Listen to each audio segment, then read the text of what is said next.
पहले मैं आपसे जानना चाहूंगा, जब कुम्हरार विधानसभा सीट की बात आती है तो यहां पर आपके द्वारा कौन कौन से विकास के काम किए गए हैं? क्योंकि यहां की जनता आपको लगातार तब से मौका देती रही है जब इस सीट का नाम पटना सेंट्रल हुआ करता था। लगातार 5 बार आप यहां पर चुनाव जीते हैं। कौन से विकास के कार्य आपके द्वारा यहां पर किए गए हैं? देखिए, 5 बरस बहुत होते हैं, 5 बार बहुत होते हैं। बिल्कुल। 20 बरस का ये समय होता है और मैं पक्ष में भी रहा, सरकार भी बनाया, अभी सरकार में है और विपक्ष में भी रहा।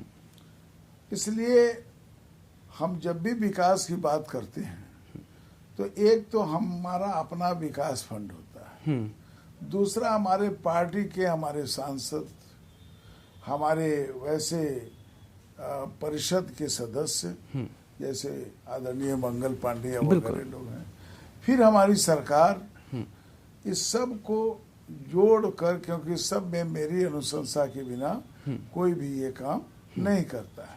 हम लोगों के संगठन में इसका अभ्यास भी है। सरकार भी जब काम विकास की करती है तो उसके बोर्ड पर मेरा नाम भी देती है, मुख्यमंत्री का नाम देती है तो मेरा भी नाम देती है। जब कोई सांसद हमारा काम करता है तो इस तरह से हम लोग संगठित होकर और मिलकर काम की योजना बनाते हैं। तो आप देख रहे हैं कि कुम्हरार में पुलिया का निर्माण, आपका मेट्रो का व्यवस्था हो रहा है, आप गंगा परियोजना की व्यवस्था कर रहे हैं, आप सड़क का डबल डेकर सड़क की बात कर रहे हैं और आप गंगा के किनारे मेरीन ड्राइव की बात कर रहे हैं।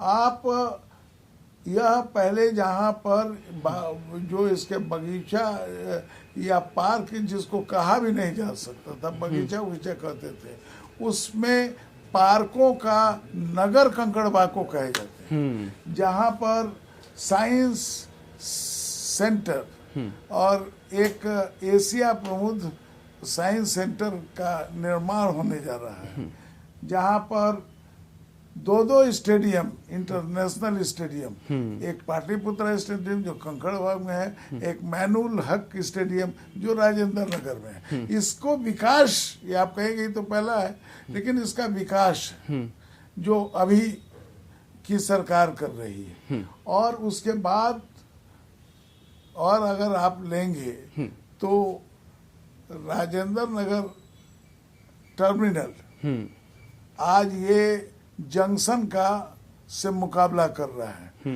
तो उसमें उस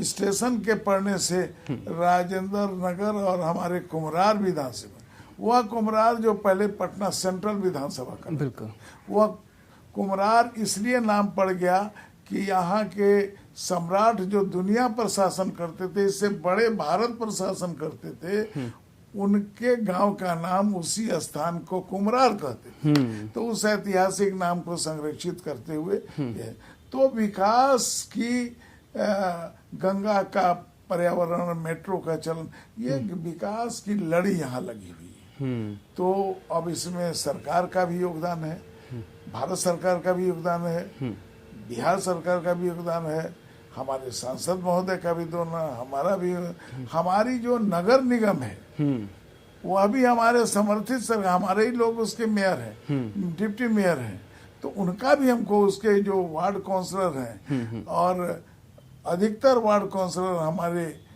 विचारों के हैं, तो सबका सहयोग मिला है। और अभी जल जमाव में हम लोग लगे हुए हैं। जल जमाव की स्थिति ये है कि अभी करीब करीब पानी चारों तरफ, अब कहीं कहीं पानी रह गया है, नहीं तो पानी निकलने की था, पहले 1 सप्ताह पानी निकलता था, अब 2 दिन में पानी निकलता। अच्छा, जल जमाव की आपने बात की, जब हम भी अब कुम्हरार विधानसभा में पहुंचे तो जल जमाव की समस्या बड़ी विकराल नजर आई है। अब जब हमने देखा तो वहां पर घुटनों तक पानी भरा हुआ भी कई जगहों पर हमें पाया गया है। अगर इस समस्या का निदान करना है तो उसके लिए इंफ्रास्ट्रक्चर को विकसित करना बहुत जरूरी हो जाता है, निकासी की व्यवस्था होनी चाहिए, ड्रेनेज सिस्टम बेहतर होना चाहिए। उस दिशा में क्या कुछ कदम उठाए जाते हैं? देखिए, आपका प्रश्न बहुत अच्छा है, बिल्कुल सामयिक है। रविवार के दिन और रात में जो उसका अनुसंधान आया है, जो सरकार की रिपोर्ट आई है, इतनी बारिश हुई जो अपना एक ऐतिहासिक रिपोर्ट बना रही है। और ये 10-11 बजे रात से शुरू हुआ तो सुबह 11 बजे तक हुआ, धुआंधार मूसलाधार। बिल्कुल। एक तरफ ये बात हुई, दूसरी तरफ ये जो मेट्रो और गंगा परियोजना चल रहा है और उस पर डबल डेकर सड़क का निर्माण हो रहा है, इसने इतना तोड़ फोड़ हुआ है। इस तरह से मकान को बनाने के लिए मकान को तोड़ा जाता है तो चौका खराब हो जाता है, उसका ड्राइंग रूम धोने लायक नहीं रहा है, उसका बाथरूम जाने लायक नहीं रह पाता, और कोई अगर रहने के लिए कायल भी है उसको बड़ी मुसीबत में करना। उसी तरह से कुम्हरार को लीजिए, पहला कारण की स्थिति में क्या कारण बताएंगे कि जन आपको बताना चाहते हैं पानी कितना जोर से, और इसके नाला पानी जाइए वो नहीं जा रहा है। बावजूद हम आज अगर इस समय घूमें तो 75% पानी निकल चुका है। अभी भी कुछ जगह 25 अभी भी है, लेकिन मुख्य सड़कों से पानी निकल गया। अब उन गलियों में पानी है। जैसे आ रहता हूँ, आपके पास जो सबसे गहरा माना जाता है वह है जो अभी आप कौन सा इलाका है, वार्ड नंबर 43 का जो कांग्रेस मैदान है, तो कांग्रेस मैदान का जो मुख्य सड़क है उसमें छिप है, जबकि वही भीतर का जगत नारायण रोड है उसमें पानी अभी भी ठेवना पड़ा है। लेकिन पानी निकल रहा है और मुझे लगता है कि अगर सुबह तक बारिश, बीच बीच में बारिश होती रही, सुबह तक बारिश नहीं होगा तो पानी निकल जाएगा। अब तीसरा कारण आपको बताते हैं, यह कुम्हरार कटोरा नुमा इसका नक्शा, पूरे पटना में अगर सबसे गहराई में कोई विधानसभा है तो उसका नाम है कुम्हरार। और इसीलिए 2019 की याद करिए जिसमें 3 हिस्सा जलमग्नता लग रहा था कि समुद्र बह रहा है। बिल्कुल। तो ये भी एक, लेकिन हम थके नहीं है, हारे नहीं है। हम यह जैसे ही मेट्रो और गंगा परियोजना का काम जल्दी से जल्दी खबर होने के लिए खबरदार हैं। आज ही हमारे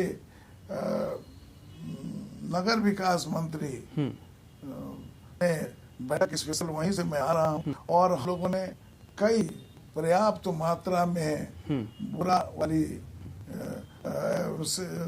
ये बालू वाला बोरा पर्याप्त मात्रा में 1000-2000 कि ताकि कोई जगह टूटे छिचके तो वहाँ हम तुरंत कर सकें।